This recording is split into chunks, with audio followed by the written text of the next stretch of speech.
example number 3. So we have 4x minus 4 is greater than or equal to 12. Step 1, we need to eliminate b. What is b? Okay, negative 4. So get the additive inverse of negative 4. Positive 4.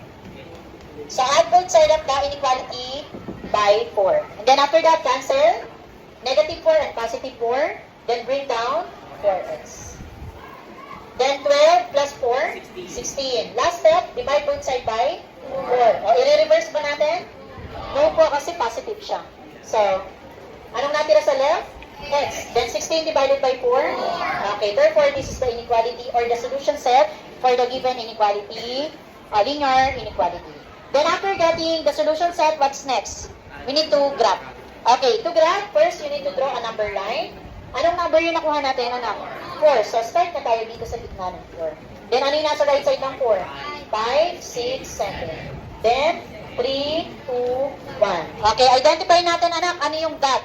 Open or close? Okay, meaning 4 is included to the given solution set. Then saan papunta?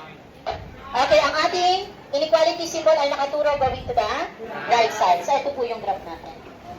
So therefore, this is the graph of the given linear inequality.